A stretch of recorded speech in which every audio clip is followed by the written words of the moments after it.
Alrighty, hey, what's going on, guys? Grim Titan here, starting off with another day here. So, new week, relaunched again. We got notes up for the new week for Ash's Creation here. If we look at their notes, a lot of changes and nerfs to my good old mage here, which is what it is. I'm not too worried about it because the classes are going to change a million different times before we even get to probably having our two archetypes, right? So I'm not too worried about it. Some people will grovel and complain about it, but my God, this past week, I should say, merely more drama on the world of Twitch and YouTube. Seeing all this stuff going on, with pirate software and his whole thing going on, and it's bleeding over between the two games of World of Warcraft and our Ash's Creation.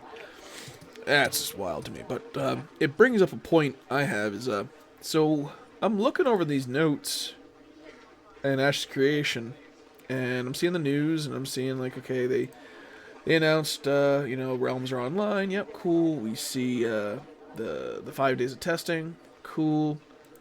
We see what the updates are. We see caravan updates, which is, I'm hoping, we get more and more updates to that. Because honestly, it's good. One of our guildmates. When it comes to the caravans, they need to do like the system in like Ashes of Arcade, where you can run like a trade pack like on your back or something.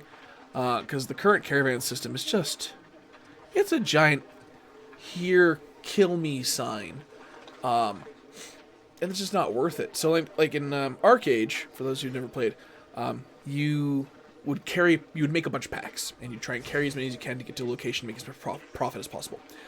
And when you turned in that pack, you would get gold back.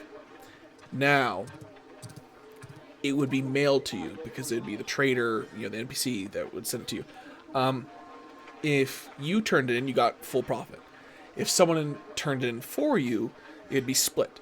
And I think that's what they need to do, because right now there's just no benefit to running caravans. If your caravan it's killed, you're just out that money, right? The 10 plus gold, possibly for your caravan itself, plus whatever was inside it, like, and all the hours you probably put into farming, all that stuff, right? It's just not worth the risk reward's not there, right? In Arcade, if you ran something and you got killed and they took your packs, you'd still make a profit. You'd still make money back. They would get a lion's share because they turned it in, but you would still make something back, right? So that was even a strategy. Some people would literally just make packs and just give them out to people to turn in for them, right? That would be something nice. Let us have a system like that. Because right now, I have no interest in running caravans. I know I'm just going to get targeted and killed by the bigger Zerg guilds. It's a bigger fish world, and that's just how it is. That's life. I have to accept it. I'm part of a smaller guild. Dunehold, we're not that huge. We're an all dwarf guild. We have a name for ourselves, but we're not massive, right? So I just know that's just how things are going to go. So I hope they fix that, because that's a big thing I'm seeing with caravans. We see enemies and NPCs being fixed. Freeholds, I wish we had more freeholds. I don't like how few there are. I think there should be, if not freeholds, give us a smaller version. Give us some player housing. Let me have a little spot of my own, right? User interface, quests. Quests, my God.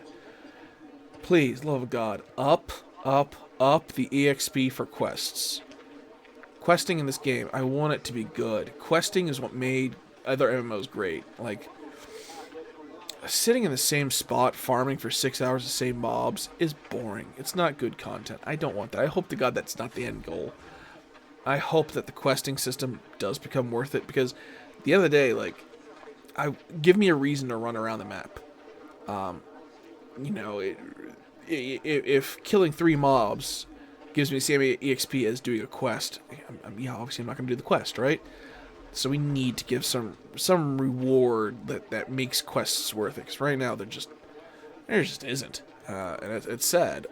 It was one of the beautiful things and revolutionary things about WoW, and I hate to compare this game to WoW, but people loved WoW because like the quest system was actually kind of fun. Because before that, yeah, it was just grind and spots, and the quest system in WoW was originally supposed to be like, like, hey, go grind in this area, and it did kind of turn into that. Like you grab a bunch of quests, you grind in an area, you finish those quests, and you go grind in a new area, right? It kind of forced you to move around the map, and I want the quest system to be more like that. I hope they up the quest rewards, because there's no point in doing quests. As someone who loves lore and history and reading things, I want to do the quests. And yeah, I'm gonna do them just so I can read the history and what's going on in the world and what's going on in the place. But I kind of want to be rewarded for doing it, because I know the average person's not gonna want to do it at all. Like, what's the point, right? So hopefully we have that. And then the most disappointing thing is I'm not seeing anything about the bans. I was hoping some big announcement from Steven or someone that, hey, we are laying down the law on those people who exploited last week. Rollbacks, G-kicks, or not G-kicks, but like kicks from the alpha or whatever. Just something. It's nothing, and that's kind of a disappointment to me, thinking about it, because ultimately, as a teacher brain here for a moment, if I have a student who's doing bad behavior, and I just kind of, like yell at them and be like, hey, don't you do that, and then I don't actually do anything about it when they do it again, or if they carry on doing it, or whatever, other students are going to see that, and they're all going to keep doing it, and of course the initial student who does something bad is going to continue doing that, right? There needs to be corrective actions, or the bad behavior is going to continue, and then others will see that behavior is acceptable because it's not punished. I feel like Steven is just really dropping the ball. This is going to lead to a toxic community. I feel that this is going to kind of make things pretty crappy for a while until that gets fixed. So, I don't know. We'll see what happens in the future, how things change. Yeah, did it change my settings? I feel like gameplay video. Did it get? No, we're on high. Okay, I just see a flash from time to time that bothered me. Maybe that's VSync. I have to play around with that. But yeah, no. Ultimately, at the end of the day, guys, I hope that there's some sort of major corrective action taken that really just kind of it rallies the community together, makes the community feel like, hey, the devs care that, hey, don't cheat in this game, don't mess the experience up for others. But also, like, it sends out a message too, like, hey, if you do this, you will be punished, so don't, right? So, end of the day, it's not my game. This is just an alpha. This is just testing. So, maybe they'll be more heavy-handed later. I don't know. Maybe the exploiting doesn't mess with their numbers. I don't know. I really don't know. So, time will tell. Anyway, thanks for watching, guys. I'll see you in the next video, my next journal entry, as I blog and rant about something else. Peace.